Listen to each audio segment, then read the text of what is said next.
Hi, JP here, looking at the daily newspaper to see what kind of great wisdom is here. This is the puzzle section. My wife loves the puzzle section. Let's just point to a word here. George Mallory's famous response. Why did you want to climb Mount Everest? Why did you want to climb Mount Everest? Well, I'll tell you why.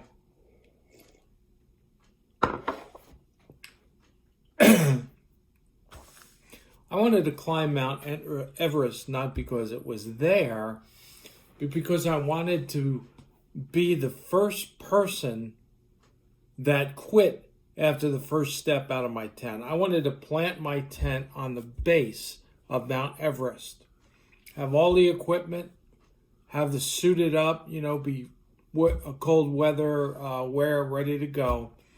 And I wanted to take one step out of my tent and say, I give up. You see, because there's many people, plenty of people that made the Guinness World Book of Records for great climbs, great successes. I wanted to be the greatest failure at climbing Mount Everest, because then that would make the Guinness World Book of Records of the greatest failure climbing Mount Everest. I mean, obviously, I can't beat out top-level climbers. I can barely climb a flight of steps, but I can fail very successfully. As a matter of fact, I'm very good at failing successfully.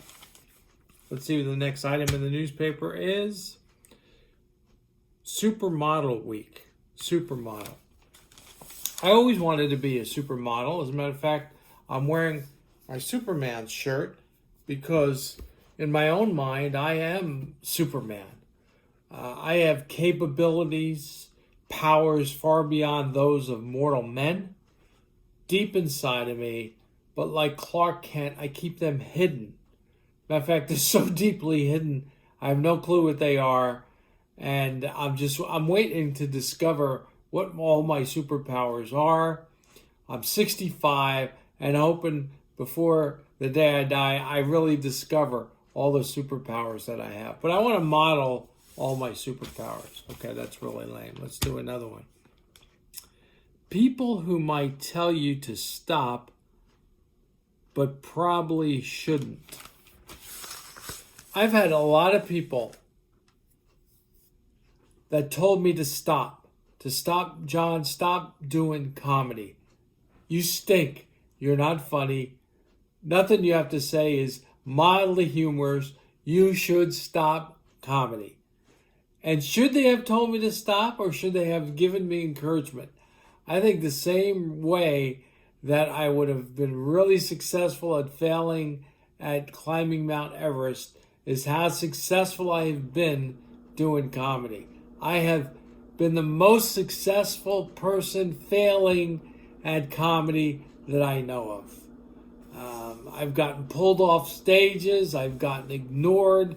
Other comics look at me when I get off stage. They put their eyes down. They can't even look at me in the eye.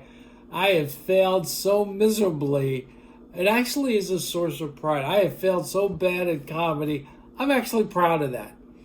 Because obviously, I've got nothing else to be proud of. I can't be proud that I'm good at comedy or that I've done well or that I make a lot of people laugh. But I am very proud at my failures in comedy, both in comedy and climbing Mount Everest. As a matter of fact, if you want to hire me as the greatest failure in these categories, I will produce. You can count on me to produce even more greater failures. All right, let's go to the next one. Censure. Censure. Many people want to censure me. I was looking for a stage name. When you go on stage, you become famous, you look for a name that's going to brand you. I was looking for a brand name, a slogan.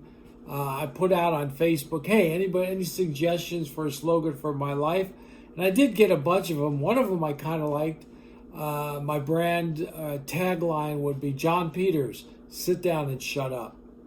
So I think that adequately describes my comedy life. A lot of people, when I start to try to do comedy, say, John, sit down and shut up. So I'm going to actually put that on my t-shirt. My Facebook page is going to be John Peters Comedy, sit down and shut up. And I know another comedian, his brand was Boo Hiss, but I like sit down and shut up. People want to censure me, but I will not be censored because I'm really a failure at being censored. For some reason, I still like comedy and still try to be funny, even though I should sit down and shut up.